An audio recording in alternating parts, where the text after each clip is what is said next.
Hello everyone, welcome to Concepts to Grades.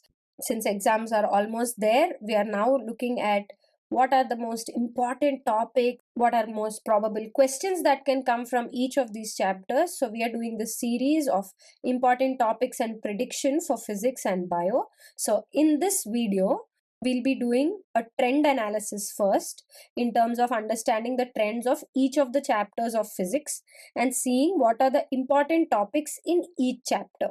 And then we will move on to what are the predictable questions in each of this chapter. We will do this chapter wise and we will analyze every chapter in detail. Watch the video till the end so that you don't miss out on any chapter's trend or any analysis, so that you are prepared well enough for your exam. Subscribe to the channel and comment below if you need any videos on any of the important topics that we discussed, and we'll make a video about it. Let's start with light reflection and refraction. So in this chapter, the trend so far has been such. So if you see here, this chapter has a weightage of 7 marks through the years, and this last year it got only 4 mark weightage. So the light reflection chapter and the human eye chapter fall under the same unit. So the unit marks remained same, just that the human eye got more weightage last year. So it could happen again, we could get more questions from human eye, but still you will get a question on this chapter for sure. Since there was a last time question on lenses, you can very well assume that this year there could be more question on mirrors. And if you see that, you have the legend here anyways, if you want to know what each of these mean. And if you see, CBSE has this tendency of repeating things after every 3 years. So it's been 3 years, there hasn't been a long answer question, a 5 mark question. There were 2 case based questions. So probably there can be a long answer questions this year. So looking at this trend, the important topics of this chapter would probably be a numerical on mirror formula, lens formula, magnification, sign convention. It's a default which you have to practice, along with ray diagrams, preferably the concave mirror, convex lens you have to learn. Refraction theory, the diffraction through glass slab, refractive index, Snell's law, all these theories you have to prepare. Now, based on the trend, the prediction would be, see, like I said, there was no long answer since 3 years. So there's a high probability that there could be a 5 mark numerical. So we could have a 5 mark long answer, probably a lens numerical or a mirror numerical. Probably a mirror numerical, since last year lenses was asked, with sign convention and ray diagram. That would make it for 5 marks. Like, you'll solve the numerical, you'll define the focal length, or you'll find the image distance, etc., and then they'll ask you to draw a ray diagram for it. So 90% of the time, either it would be a beyond C point, or it would be between C and F point. Generally these are what are asked. Okay, and you could also get a 3 marker or case. Instead of this, they can give a 3 marker or case study on refraction or refractive index. There could be a question on refractive index, what is this, etc. So you can prepare in that angle as well, right? So this, but there is a high chance of getting a long numerical on this question for 5 marks with ray diagram. So prepare accordingly. Now coming to human eye and the colorful world. This chapter has the trend such. So what happened is, last year it got its more marks of 8 marks. Like I said, both belong to same unit. So 8 plus 4, every year that was like 5 plus 7. This time it got 8 plus 4. So more marks went here. It could happen again because 2 years it's repeating. So this year again you could get 8 marks from here. Since human eye and defect got just one mark assertion reasoning question, and refraction through prism, dispersion, scattering, all these got a case study, a 2 marker, and an MCQ. Probably that can happen this year as well. It could be like, so the important topics, as always, remember that what are the defects in each eye and the correction in the ray diagrams, along with the natural phenomenon and what explains it, like dispersion, rainbow formation, atmospheric refraction, twinkling of stars, why don't planet twinkle, advanced sunset, sunrise, scattering of light, why is the sky blue, Tyndall effect, all these things you should remember it accordingly. And then prediction, because it's already tested in multiple formats, there could be a conceptual long diagram or a diagram explanation. Mostly they do not go for long answer in this chapter, so probably you might get a 3 marker on defect of vision and correction with ray diagram. Like, they will show you a diagram and ask what is the defect, How will it get corrected? Draw the diagram showing the defects correction. That could be a 3-mark question. Because last time defects weren't asked, I'm expecting this time defects would be asked.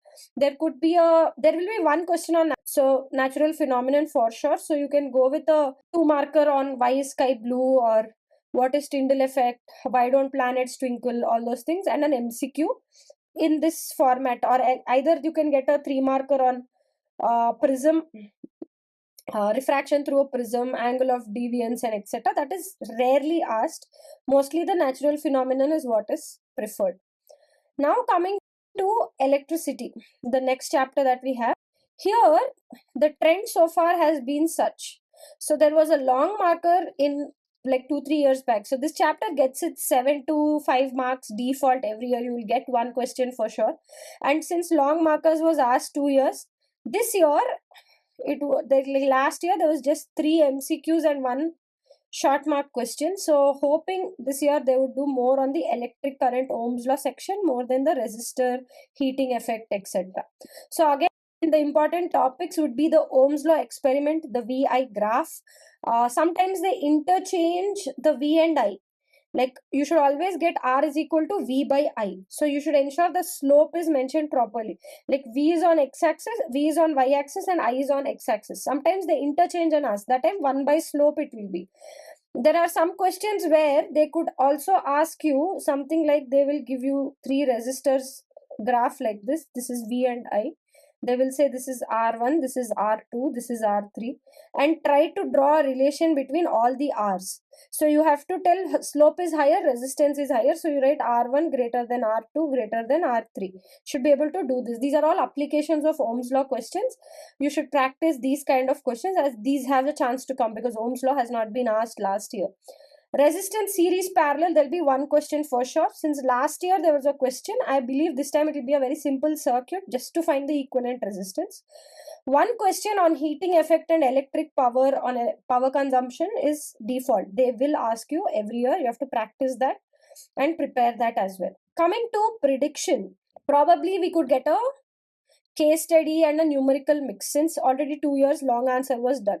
So either it could be a case study, either you get the Ohm's law experiment as a case study where the entire Ohm's law experiment has to be shown and the power consumption, or it could be a power consumption case study where you have to do a electricity bill, what will be the final electricity that would be charged based on the power consumption of multiple circuits. That could be it, but Ohm's law has more chances because it was not asked last year. So prepare the experiment, the circuit diagram of experiment, the statement of Ohm's law very clearly, the conditions under which the Ohm's law is valid, then the mathematical expression of it, and writing everything in detail is important. Next one is or probably one question on equivalent resistance, a simple circuit for 2 marks or a 3-mark simple circuit where you can solve the equivalent resistance easily, and MCQs could be on factors affecting resistance and all of those topics. So this is what we are probably predicting for the 2026. Coming to magnetic effects of electric current, in this chapter there has been 7 marks asked every year default. If you see, there was a long answer last year and most questions have come from magnetic effects, MCQs, reasoning question, and 1 3-marker question. 3-marker question is default every year and domestic question was asked 1 year. Since domestic circuits was not asked last 2 years, I'm expecting this year there could be domestic circuits questions. So the important topics will always remain the right hand thumb rule, left hand Fleming rule. It's default. You will be asked these 2 rules for 2 main reasons. These 2 form the basis for your 11th, 12th physics as well. So if you want to go ahead with that, you need to learn it. Secondly, it's like the essence of physics, right? They would ask these basic questions so that you can apply something that you have learned. Applying a rule on something that you have learned to determine something is what physics is all about. So that is why they would ask these 2 rules to see your application capability. And the third thing is domestic circuits. It is become important now because they haven't asked last 2 years, so there's a chance of asking. So there is a high probability that you can get a theory, diagram, case-based questions. So case study could come on domestic circuits where remembering these definitions will help you. What is a live wire? What is earthing? What is the potential between the live wire and the neutral wire? what are the colors of these things, then the whole fuse thing in the domestic circuits, how does it help, what is overloading, what is short circuiting. These can all come as one case study, as parts, 4 parts, or there could be one MCQ on it and close. There will be one question on Fleming rule or right hand rule.